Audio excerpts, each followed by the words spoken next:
Oh my god! Oh my god! That's 60, 61, 62, 63! No way! Oh, I'm speechless. Good afternoon and welcome back to another video. How are we all doing? All good, I hope? I've been so excited to make this video, and that is because today we're going to be giving my bike more than 6 times the power of a stock Surron. I thought this thing was quick just by changing over the controller to the torquey TC500, but this battery is an absolute animal. So in this video we're going to be doing first impressions, taking a look at the battery, what sort of voltage we've got, what sort of amp hours we've got. We're going to do an acceleration test, we're going to do a top speed test, and we're also going to look at the range as well. So let's have a quick peek at the battery and let's put this thing to the test. So the battery I've gone for is the 72 volt 55 amp hour Dominator V3 by a company called Electron Cycles here in the UK. Now there's loads of different batteries on the market, there's loads of different companies making them, but the main reasons I went for this particular battery is, one, it's a very reputable company. Two, in my eyes, it's probably one of the best batteries that money can buy at the moment. With the 72 volts, you're getting a ridiculous amount of speed, and the 55 amp hours as well is going to give me so much more range than my old one. Considering my last battery was the 32 amp hour, we've now jumped to 55. Now this isn't a paid promotion, I'm not affiliated in any way with Electron Cycles, but I do have to give them a massive shout out. Reasons being, number one, they're super knowledgeable, which you would expect from a company selling this sort of stuff. I initially went to them with a couple of different questions around the BMS on the batteries, which they come straight back to me. They knew their stuff, and also highlighted with some of the other companies their BMS as well, and basically explained why Electron Cycles batteries are just that little bit more superior. Two, the delivery. I had the battery within 3 working days. It's all track and everything arrived exactly how you would expect it to. I was then doing a little bit of research, and with these particular batteries and pairing it up with the torque controller, there's a few little things to take into consideration. So you can actually directly link your battery to some controllers, which is going to give you an unbelievable amount of kilowatts. Torque in particular do not like you doing this, and when speaking to Francis from Electron Cycles, he basically explained that it can send a power surge to the controller, which can then fry it, which will then void the warranty. So great piece of advice. Just advised me that the cables that come with it, just don't connect them up, just basically put the battery straight into the bike, connect it up, and off you go. So yeah, that was really helpful to know. And again, these aren't all major things that, you know, shouldn't be unexpected when you're spending this amount of money on a product. But I've dealt with other companies in the past where you just don't get any sort of customer service at all. So it's nice, it's refreshing just to deal with a company that know what they're doing, are good at what they do, and just can provide really good products and a really reliable service. So that was one of the reasons why I went with Electron Cycles. The other couple of reasons being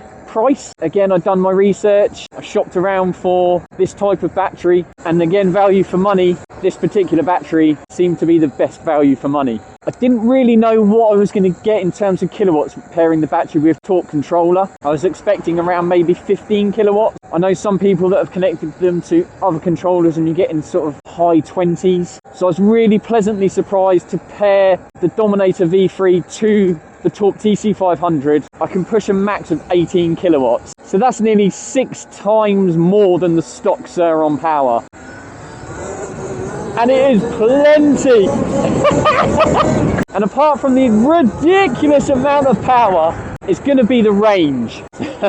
So you can probably tell in my voice how excited I am to get this upgrade. You know with Surrons that when you first get one, it seems such a fast bike, and you soon become accustomed to it, and that's when the upgrades start. But in getting a new battery like a 72 volt, it's got to be the top tier upgrade. It's definitely the most expensive, and it's definitely going to give you the most amount of performance. So I've come to a private road, it's all closed off, there's no cars, no traffic, no people. So yeah, let's get the first reaction then of how fast this thing really is. Okay, from a standing start, I know this is going to be quick and I know the front wheel's going to come up, but okay, let's go.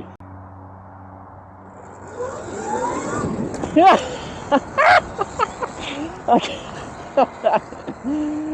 Okay, so it nearly threw me off the bike. Let's try that again. So you can't straight accelerate it. You have to start off slow and build up the speed.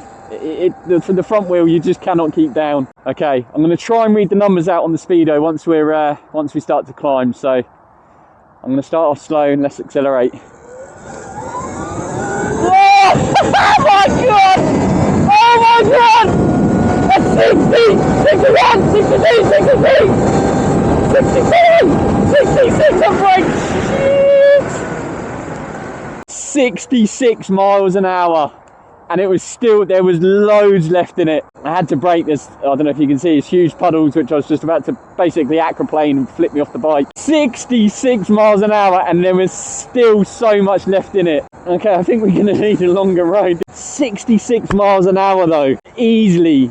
I think we're gonna get 70 out of this. I hope that comes up on camera of how quick that is, but the torque on it, you can't just accelerate because the front wheels it just throws you straight up. I know having that TC500 gave this bike so much more torque than stock, but honestly, this is just a different animal. Okay, there is another private road I know of, so we'll probably try and head over there now, and I'll try and get another top speed run in. This is a really heavy battery, and I did wonder how this was going to perform in terms of getting the front wheel up and wheeling. There's just so much power there, not an issue whatsoever. Now, I have no idea what to expect when it comes to range. My last battery, I could probably comfortably get around 20 miles, maybe a little bit less if I'm pushing a bit harder, and that's returning with about 20% battery, because I never used to run my battery any lower than 20%. So if I could even get 40 miles out of this battery, I will be a happy boy. As I say that, I've just looked down at my display,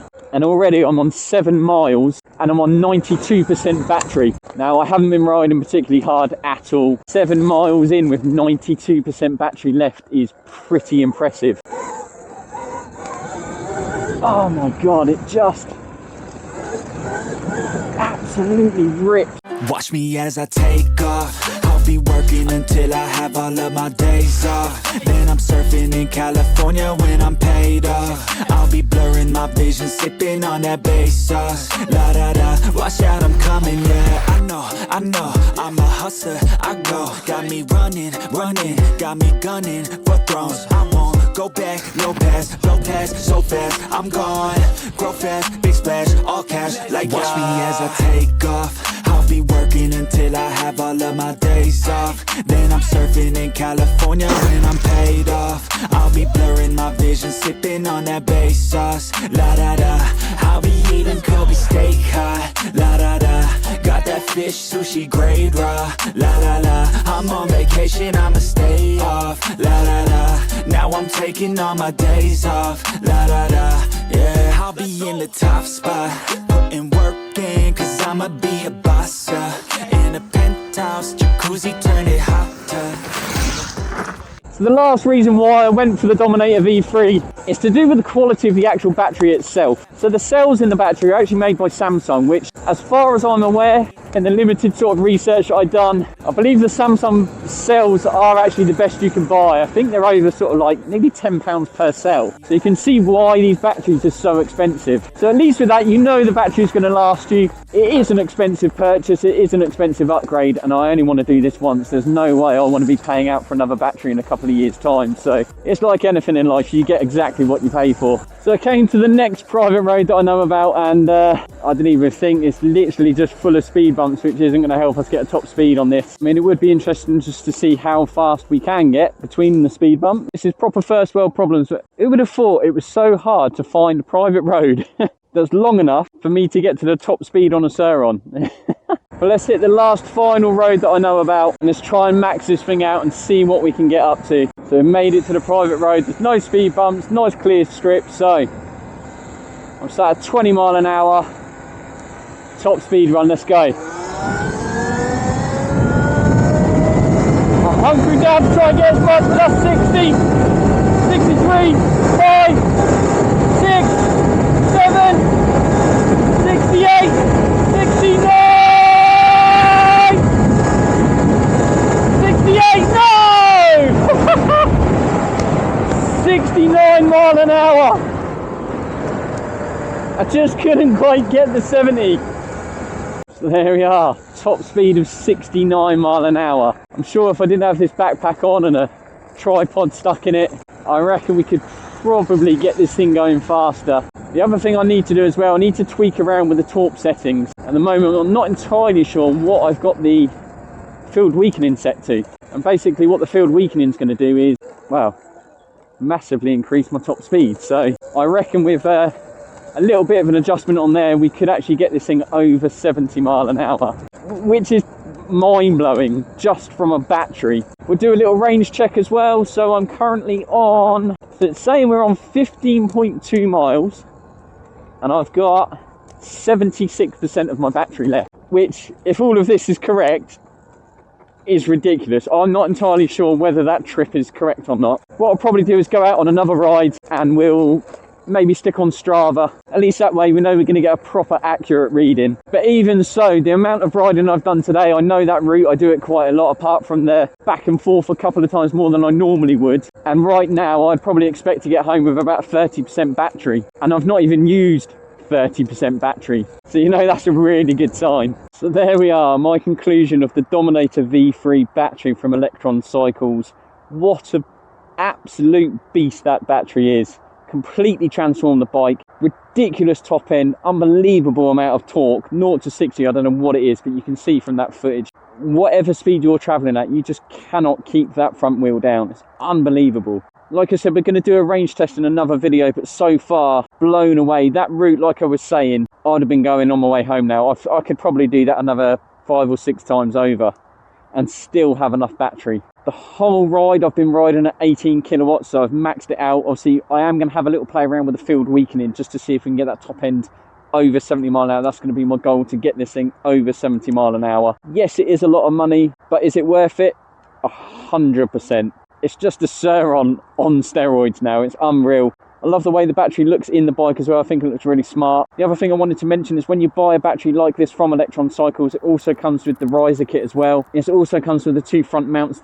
Really easy to install, but obviously without that the battery's not going to fit in that compartment, so it just lifts that lid up ever so slightly so that it all fits in nice and neat and tidy. The one thing I'm going to have to do now though is I'm going to have to change the decals on the bike. I could go ahead and take the old decals off the old battery and stick them on the new one, but I think it's time for a change. In the next couple of weeks I'm going to get this sticker kit off and I'm going to revamp the whole look of the bike. But there we are then guys, I'm going to finish the video there. As always, thank you ever so much for watching. I'd also like to say a big thank you to Electron Cycles as well. Not that this video is sponsored by them, nor did I get any sort of discount. I just think credit where credit's due. When you deal with a decent company, I think people should know about it. I'll leave a link in the description for the battery and if you're looking to get one. So yeah, thanks for watching and I'll see you in the next one. Take it easy.